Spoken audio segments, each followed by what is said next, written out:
Hi, hello guys. My name is Mia Marie, and today I want to talk to you about what it means when your partner's Venus comes into conjunction with your Neptune or vice versa. So, not only are they in the same signs, but they're sitting within 5 degrees of each other on the zodiac belt.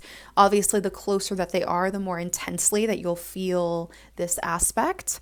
So, to begin with, Venus is the psychological function in our brain that is responsible for attraction, what we're attracted to, how we attract other people. It determines what is valuable and important, what inspires joy and creativity and connectedness.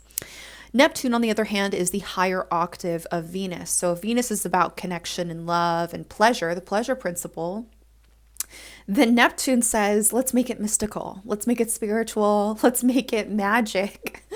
And so in effect, we see a very romantic, very lovey-dovey type of couple, even in people who do not naturally identify as being like super outwardly demonstrative.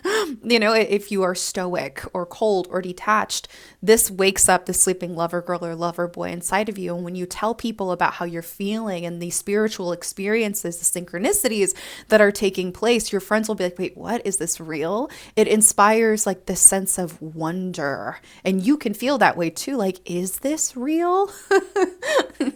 And it's just because these planets are really sweet, and they're even sweeter together.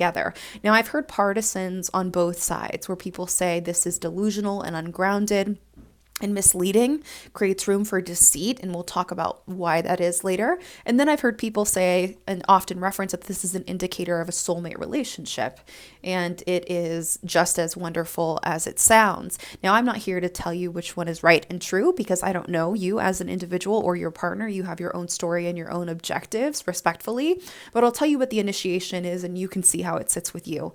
So at the heart of this relationship, we're trying to blend spirit with flesh, like sex and higher consciousness.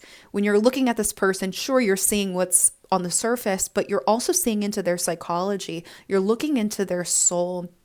There's a soul communion that can take place, or almost like a marriage of the souls, because Neptune is the planet that is responsible for blurring the lines, and it has resonance with Pisces as an energy. And if you know Pisces' life mission, this is to dissolve boundaries, to create oneness and love and unity and surrender. And so there is this maybe phenomena of feeling like you are surrendering to this relationship. Like, love is just here. It's just here, and it's so great.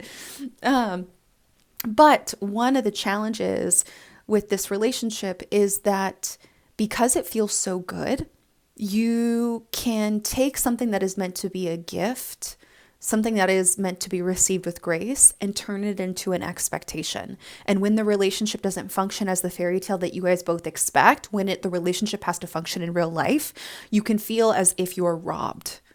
Like, why is this? Whoa. Like, it's just difficult to kind of, for the relationship to find its place in reality a little bit, because relationships like this don't often exist, in the day-to-day mundane routine type of thing. Also, if you guys happen to separate for reasons, I don't care. But if you guys happen to separate, then you can also feel robbed when you're talking to other people. Like, I know what love is capable of. I know that I am capable of being met on so many different levels. And so it can create a little bit of like, because it's intoxifying. When you're around this person, it makes you feel like you have been transported. It is dreamy. And at the same time, we have to make an honest effort to create a safe space for magic to take place. Spiritually, you have to be on top of your shit. In terms of your physical wellness, thinking about Venus, your attractive factor, you really got to keep things clean. So let's talk honestly about the delusions and illusions that will surely show up in this pair. So imagine that you and your partner are on a road trip. The relationship is the vehicle. The Venusian person is driving. The Neptunian person is in the passenger seat. And you've agreed on a destination. We're headed here. The scenery is beautiful. It's a sunny day. Everything is like beautiful. Butterflies and rainbows. Then all of a sudden, Neptune sneaks in, as it always does, and it manifests as fog. It can be brain fog in the Venusian person. It can be lack of clarity or transparency. But in any case, it gets so thick that the Venusian person thinks to themselves, I cannot keep driving. I have to pull over because I can't see the road ahead. The Neptunian person can feel totally lost in their thoughts and delusional, and they're also kind of lacking clarity. And so we're on pause. Now, what happens? It can be reversed, but more often than not, it's the Venusian person who is initiating this particular interaction, because Venus wants to bring things down to real life. It's like, cool, we have this magical, mystical thing, but how do I transmute it and make it physical and tangible? Like we have proof, of our bond. But in any case, what happens is one of two things.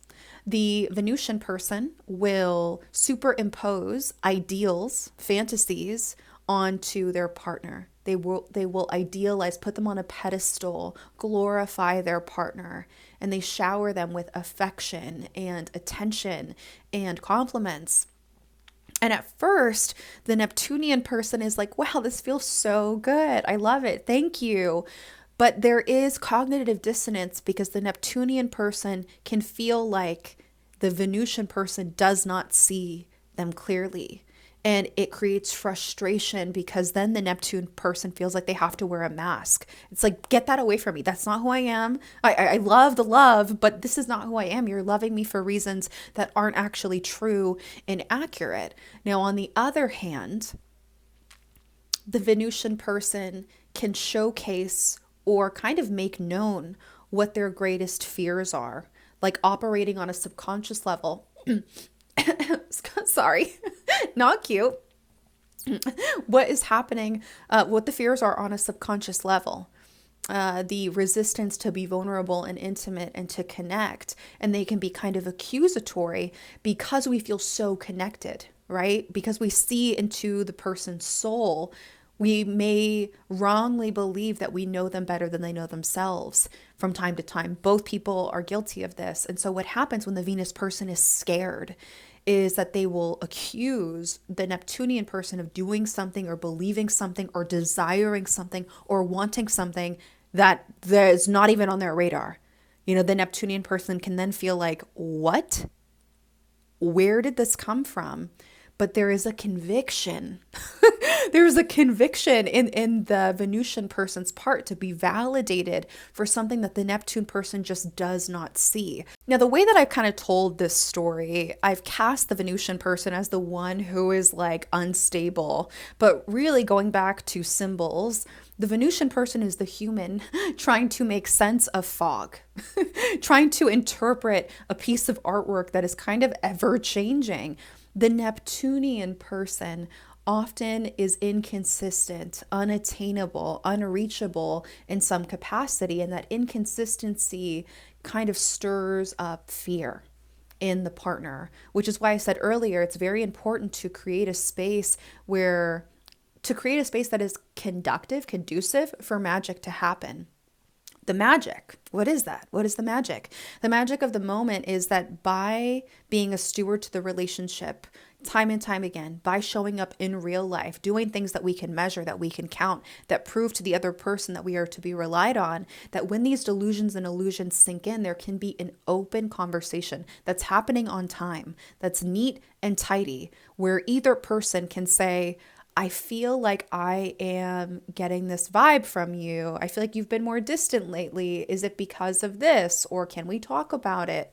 And through that process, you guys are able to, with trust, through that process, you're able to detach yourself from everything that is not love. You can see clearly how fear operates not only in your life personally, but in your interpersonal relationships.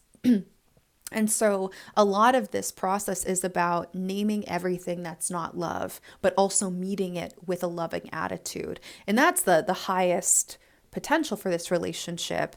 But what we often see play out is that there's too much inconsistency and reliance on a spiritual, a spiritual bond, that when real life issues come up, when the animal inside of us is roaring in response to a perceived threat, we just can't do it. It just feels like a daydream. And so I think I think that's what I've got for you. If I didn't already say this, this is where the unfounded jealousy can take place. This is where the unbecoming of a fantasy can happen. It's all about staying on some kind of a spiritual path in some capacity, being accountable, being spiritually and physically clean, and as transparent and realistic as possible, because you won't have to work very hard for the romance to come in. It just exists. It might be inconsistent. It might be sprinkled in to your day-to-day life, or maybe, I don't know how consistently it shows up in your personal interactions. It's definitely present, but you don't have to work on that so much as you have to work on the mundane.